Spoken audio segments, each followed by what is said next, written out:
Assalamualaikum warahmatullahi wabarakatuh. Kami dari kelompok 6 akan mempresentasikan tentang metode pembelajaran yang baik untuk anak didik di sekolah. Yang disusun oleh saya sendiri, Isnaini Fadilah, kedua Dwi Kurnia Oktaviani, ketiga Zakiatul Laila. Kajian leksikon atau linguistik. Secara terminologi, metode hikmah, mau'idhah, dan jidal dalam surah An-Nahl ayat 125. Artinya, serulah manusia kepada jalan Tuhanmu dengan hikmah dan pelajaran yang baik, dan bantahlah mereka dengan cara yang lebih baik. Sesungguhnya Tuhanmu dialah lebih mengetahui tentang siapa yang tersesat dari jalannya, dan dialah yang lebih mengetahui orang-orang yang mendapat petunjuk. Quran Surah An-Nahl ayat 125. Teks Surah An-Nahl ayat 125. Ud'u ila sabili rabbika bil hikmati wal mau'izatil hasanah wajadilhum billati hiya ahsan inna rabbaka huwa a'lamu biman dhalla an sabili wa huwa a'lamu bil muhtadin. Tafsir mufradat. Serulah manusia kepada jalan Tuhanmu, atau dalam bahasa Arab ud'u ila sabili rabbika. Maf'ulnya dibuang karena sudah maklum dengan keumumannya. Sebab beliau diutus kepada seluruh manusia, sedangkan yang dimaksud dengan sabili rabbika adalah Islam. Dengan hikmah atau dalam bahasa Arab hikmah, maksudnya adalah dengan perkataan yang bijaksana dan sahih. Ada juga yang mengatakan bahwa maksudnya adalah hujah-hujah yang pasti, yang mendatangkan keyakinan. Sedangkan At-Tabari menafsir hikmah dengan wahyu Allah yang disampaikannya dengan kitabnya yang diturunkan kepadamu. Dan pelajaran yang baik atau al-hasanah wal mau'idhah maksudnya adalah perkataan yang mengandung nasihat-nasihat yang baik, yang dirasa baik oleh yang mendengarnya dan menjadi kebaikan pada dirinya berdasarkan manfaatan yang dilakukan oleh orang yang mendengar itu. Dalam bahasa Arab, wajadilhum billati hiya ahsan, atau dan bantahlah mereka dengan cara yang lebih baik, yakni dengan cara membantah yang lebih baik. Allah Subhanahu wa taala memerintahkan beliau untuk membantah dengan cara yang lebih baik, karena beliau adalah dai benar dan tujuannya sahih, sementara lawannya batil dan tujuannya rusak. Sesungguhnya Tuhanmu dialah yang lebih mengetahui tentang siapa yang tersesat dari jalannya. A'lamu biman dhalla an sabilihi inna rabbaka huwa.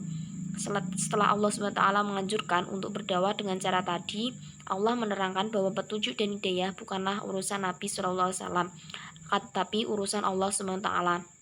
Maka Allah berfirman, Inna rabbaka huwa a'lamu, sungguhnya Tuhanmu dialah yang lebih mengetahui. Maksudnya Allah mengetahui siapa yang sesat dan siapa yang mendapat petunjuk. Wa huwa a'lamu bil muhtadin, dan dialah yang lebih mengetahui orang-orang yang mendapat petunjuk, yakni orang-orang yang melihat kebenaran lalu menujunya tanpa kesulitan. Kritik eiditis atau kajian konfirmatif hadis yang berkaitan dengan surah An-Nahl ayat 125 di dalam tafsir At-Tabari ayat 321. Ud'u ay an-nasu ya Muhammad ila sabili rabbika aydinahu bil hikmah ay bil Qur'an wal mau'izatal hasanah ay mau'izah al-qaul ar-rafiq wajadilhum billati ay al-mujadalah allati ya ahsan qattu'a ilallahi bi ayatihi walitu'ai hujjah inna rabbaka huwa a'lamu ay a'lamu biman dhalla an sabilihi wa huwa a'lamu bil muhtadin ay fayujazihim wa hadaki lal qablal amri bil qital wa nazala lama qatala hamzata wa mithla bihi faqala sallallahu alaihi wasallam wa qad ra'ahu la'am talanna bisab'ina minhum makanik. Artinya, serulah manusia Muhammad kepada jalan Rabbmu, yakni agamanya dengan hikmah, dengan Al-Quran dan pelajaran yang baik, dan pelajaran yang baik atau nasihat lembut, dan bantahlah mereka dengan cara bantahan yang baik, seperti menyeru mereka untuk menyembah Allah dengan menampilkan kepada mereka tanda-tanda kebesarannya, atau dengan hujah-hujah yang jelas. Sungguhnya Rabbmu dialah yang lebih mengetahui tentang siapa yang tersesat dari jalannya, dan dialah lebih mengetahui orang-orang yang mendapat petunjuk. Maka dia membalas ayat ini diturunkan sebelum memerintahkan untuk memerangi orang-orang kafir. Asbabun nuzul surah An-Nahl ayat 125 menurut Al-Qurtubi menyatakan bahwa turun di Mekah saat diperintahkan agar berdamai dengan kafir Quraisy. Allah juga memerintahkan beliau agar berdakwah menyeru kepada agama Allah dan syariatnya dengan lemah lembut, tidak kasar atau keras. Demikianlah seharusnya kaum muslim memberikan nasihat tentang hari kiamat, yang merupakan hikmah bagi para pelaku kemaksiatan dari kalangan ahli tauhid dan menghapus perintah perang terhadap orang-orang kafir. Kajian ragam bahasa wal hikmah adalah al-muqalah, al-muhkamah, al-mashubah, bidalili, al-mawadih, lil haqqa, al-mazili, lisyubahat, wal mau'idhah, al-hasanah, sama dengan ad-dalail al-dhaniyah al-maftuh lil amah wal jidal, sama dengan al-hawar wal munadharah li ifna'il mu'aid, ai ud'u ayyuhal mursalun min arsal qailihim rabbika bidu'a ila syari'atuhu allati syar'iha li khalqihi yuhillahi alladhi yuhihi ilaika wa bil abra wal mawa'idhal lati ja'alaha fi kitabihi hujja 'alaihim wa dzikruhum biha fi tanzilihi kalladzi adaduhu fi hadhihi surah wa khasimuhum bil husumati lati yasan min ghairiha bi an tusfahu amma nalu bihi aradaka min adzab wa tarfaqa bihim bi husnil khatab. Analisis generalisasi atau nilai pendidikan dari berbagai aspek yang terkandung dalam surah An-Nahl ayat 125. Pertama, metode pendidikan Islam dengan teladan, yakni pada kata hikmah, antara lain seperti yang paling utama dari segala sesuatu, baik pengetahuan maupun perbuatan.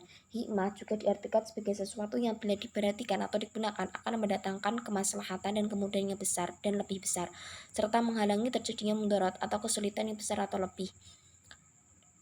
Yang kedua, yakni ada metode dengan menggunakan mau'idhah atau memberi nasihat.